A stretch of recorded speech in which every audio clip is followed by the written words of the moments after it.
চরমনায় কি বলে তিন নয় ভণ্ড হাসিনাকে টিকিয়ে রাখার স্বার্থে তাদের সঙ্গে থেকে জাতীয় বেইমান হিসাবে আত্মস্বীকৃত বেইমান হিসাবে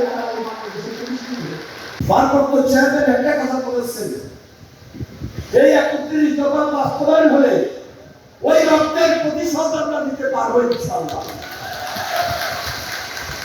তাহলে আজকে ভারপ্রাপ্ত চেয়ারম্যান যারা তারেক রহমান বিদেশে আসছেন, এই 31 দফা বাস্তবায়ন করার মধ্য দিয়ে আমরা একটা জাতীয় ঐক্যমত্যের সরকার নিয়ে আসতে পারি, যেখানে নিরপেক্ষ বিশিষ্ট পার্লামেন্ট রয়েছে,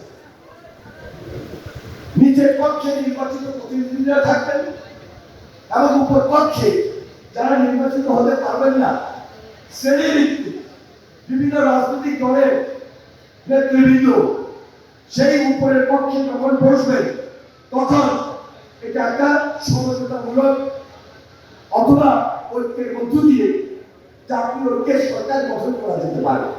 কিন্তু এই মাননীয় চৌধুরী রিয়াজ তার বক্তব্যে পিয়ার পদ্ধতি দিয়ে জামাত ইসলামের ভূমিকা এবং যারা সিএসি সালে সিএফ পরিসরে বিভিন্নভাবে শুধু আমাদেরকে অসহযোগিতা করে নাই, পুরো জাতিকে অসহযোগিতা করেছে এবং হাসিনাকে টিকিয়ে রাখার স্বার্থে তাদের সঙ্গে থেকে জাতীয় বেইমান হিসাবে আত্মস্বীকৃত বেইমান হিসাবে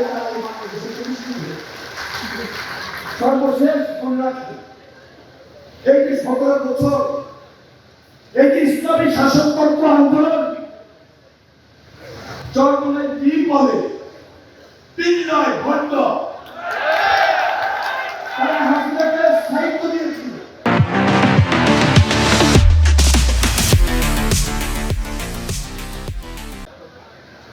এমন কোন দালালি ফাঁকা ব্যাংকের ছিল না, তারা এই বাংলাদেশের ইতিহাসকে কলঙ্কিত করে নাই।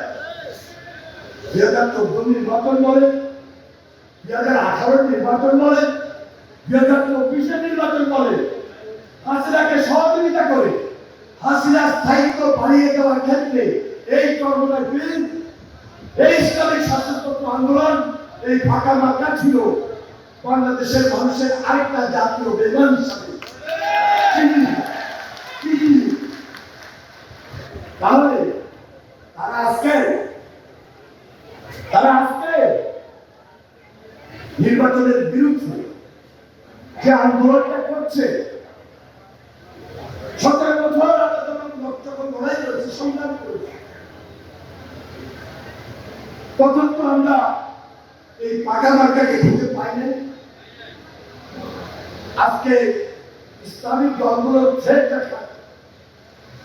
মিছিল করেন, মিটিং করেন, বিদ্যাঙ্গনে দেখান, নির্বাচনী পরিবেশটাকে বিকৃত করেন। এই পরিবেশ থেকে বাইরে হতে ঐক্যই হল শক্তি। সুদীর ঐক্য যেটি চিরকাল বারবার দেওয়ার চেষ্টা করেছে, ইস্পাত কঠিন বিরক্ত।